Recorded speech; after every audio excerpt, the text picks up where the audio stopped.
నమస్కారం. ఈరోజు మనం ఒక ఆసక్తికరమైన అంశాన్ని విశ్లేషించబోతున్నాం.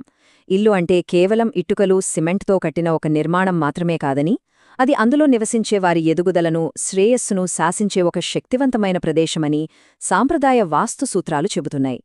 అసలొక ఇంటి అమరిక ఆ ఇంట్లోని వారి అదృష్టాన్ని ఎలా మారుస్తోందో ఇప్పుడు మనం ఈ విశ్లేషణ ద్వారా తెలుసుకుందాం. ఇక్కడ మనకు ఒక సందేహం రావచ్చు. అసలు ఒక ఇంటి అమరిక నిజంగానే శ్రేయస్సును, అభివృద్ధిని అడ్డుకోగలదా? ఆలోచించండి. జీవితంలో ఎంత కష్టపడినా ఏమాత్రం ఎదుగుదల లేకపోవడాన్ని చాలామంది గమనిస్తుంటారు. కాని అందుకు కారణం వారు ఉంటున్న ఆ ఇంటి అమరికలో ఉన్న లోపమే అని ఎవ్వరికీ తట్టదు. మూలాల ప్రకారం మనం రోజూ తిరిగే మన ఇంట్లోనే మన పురోగతిని నిర్దేశించే అదృశ్య శక్తులు ఎన్నో ఉంటాయి. ఇక్కడ నిజంగా ఆశ్చర్యపరిచే ఒక అంకె ఉంది. అదే 90%. అవునండి, 90%కి పైగా ఇళ్లల్లో యజమానులకు తెలియకుండానే 5 నిర్దిష్టమైన నిర్మాణ లోపాలు ఉంటున్నాయని మూలాలు చెప్తున్నాయి. అంటే చాలా ఇళ్లల్లో అభివృద్ధి ఎందుకు ఆగిపోతోందో చెప్పడానికి ఈ సాధారణ తప్పులే ప్రధాన కారణమన్నమాట. సరే, ఇలాంటి లోపాలను సరిదిద్దాలంటే పెద్ద పెద్ద నిపుణులను పిలిపించి వేలకు వేలు ఫీజులు చెల్లించాలేమో అని భయపడాల్సిన అవసరం అస్సలు లేదు. ఎలాంటి ఖర్చు లేకుండా ఎవరికి వాళ్లు సొంతంగా చేసుకోగలిగే 5 ఉచిత మరియు అత్యంత సులభమైన సవరణలను ఈరోజు మనం చూడబోతున్నాం. ఈ చిన్న చిన్న మార్పులు అద్భుతమైన ఫలితాలను ఇస్తాయని చెబుతున్నారు. ఈరోజు మనం చూడబోయే అంశాల రోడ్ మ్యాప్ ఎలా ఉంటుందంటే, ముందుగా దాచిన ప్రాదేశిక అవరోధాలు, ఆ తర్వాత నీరు మరియు ప్రాణశక్తి, దక్షిణాన సంపద నష్టం, ఇంటి కేంద్రం మరియు అగ్ని, చివరగా ఇంటిని సమతుల్యం చేయడం. ఇది మన ముందున్న ఎజెండా. ఇక మొదటి విభాగం, దాచిన ప్రాదేశిక అవరోధాలు. ఒక నివాసస్థలం సరైన అమరికలో లేనప్పుడు అసలేం జరుగుతుందో ఇక్కడ మనం అర్థం చేసుకోవాలి. మన కంటికి కనిపించని ఈ చిన్న చిన్న లోపాలు ఇంట్లోని వాతావరణంపై తీవ్రమైన ప్రభావాన్ని చూపుతాయి. ఒక ఇంట్లో అమరిక సరిగ్గా లేకపోతే ప్రధానంగా కనిపించే లక్షణాలు ఇవి. గృహంలో శ్రేయస్సు పూర్తిగా ఆగిపోతోంది.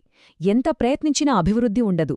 అంతేకాదు, ఆ ఇంట్లో ఉండే పిల్లల ఎదుగుదలకు, వారి పురోగతికి తీవ్రమైన ఆటంకాలు ఏర్పడతాయి. ఈ కనిపించని నిర్మాణ లోపాలు ఇంటికి రావాల్సిన సానుకూల శక్తిని అడ్డుకుంటాయని ఈ మూలాలు స్పష్టం చేస్తున్నాయి. రెండవ విభాగం, నీరు మరియు ప్రాణశక్తి. ఇక్కడ నుంచి మనం ఇంటి భౌతిక పర్యటనను ప్రారంభిద్దాం. ముందుగా తూర్పు మరియు ఈశాన్య భాగాలపై దృష్టి పెడదాం. సాంప్రదాయ సూత్రాల ప్రకారం ఈశాన్యం అనేది నీటి మూలకానికి సంబంధించిన దిశ. అందుకే ఇంటి ఈశాన్య భాగంలో సరైన నీటి వనరు ఉందో లేదో ఎప్పటికప్పుడు చూసుకోవాలి.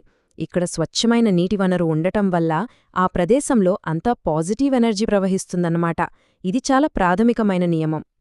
ఇక తూర్పు దిశ విషయానికి వస్తే ఇది ప్రాణశక్తి లేదా లైఫ్ ఫోర్స్ ప్రవహించే దిశ అని చెబుతారు. నివాసంలోటి ఈ ప్రాణశక్తి స్వేచ్ఛగా రావాలంటే తూర్పు వైపున పెద్ద ద్వారాలు లేదా కిటికీలు ఉండటం చాలా అవసరం. ఈ ప్రాణశక్తే ఇంట్లోని వాతావరణాన్ని, అలాగే అందరి ఆరోగ్యాన్ని కాపాడుతుంది. అయితే దీన్ని ప్రాక్టికల్గా ఎలా సరిచేసుకోవాలి? ముందుగా తూర్పు వైపున పెద్ద కిటికీలు ఉన్నాయో లేదో గమనించండి.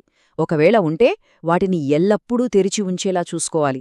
ఒకవేళ అక్కడ కిటికీలు మూసి ఉంచాల్సి వచ్చినా, లేదా అసలు కిటికీలే లేకపోయినా కంగారు పడక్కర్లేదు. ఆ స్థానంలో ఒక అద్దాన్ని ఏర్పాటు చేయమని నిపుణులు సూచిస్తున్నారు.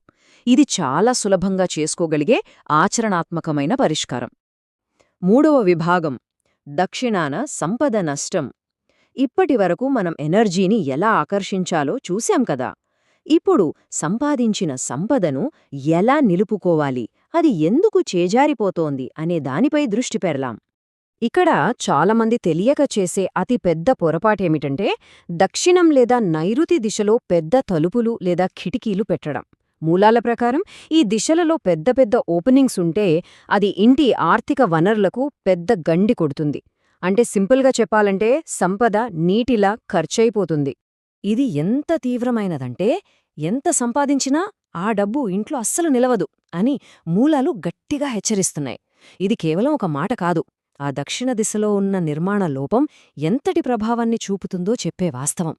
పగలు రాత్రి కష్టపడి సంపాదించినా సరే ఆ డబ్బు ఏదో ఒక రూపంలో అనవసర ఖర్చులకి దారితీస్తోందని స్పష్టమవుతోంది. ఇప్పుడు నాల్గవ విభాగం, ఇంటి కేంద్రం మరియు అగ్ని. ఇక్కడ మనం ఇంటి మధ్యభాగం, అలాగే ఆగ్నేయ మూల గురించి తెలుసుకోబోతున్నాం. ఈ 2 ప్రదేశాలు ఆరోగ్యం మరియు స్థిరత్వానికి చాలా కీలకమైనవి.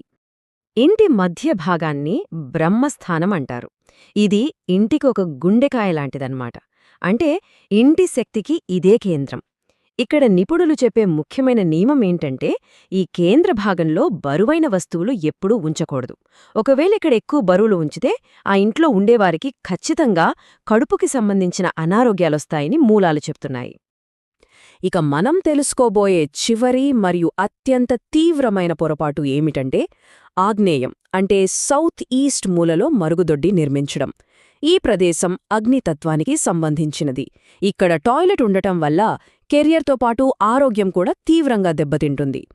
ఈ ఆగ్నేయ లోపం వల్ల కలిగే నష్టాలెలా ఉంటాయంటే, ఇది నేరుగా ఇంటి యజమాని, ముఖ్యంగా మగవారిపై ప్రతికూల ప్రభావాన్ని చూపుతుంది.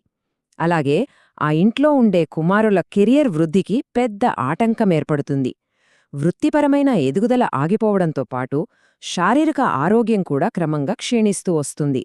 ఇది చాలా గమనించాల్సిన విషయం.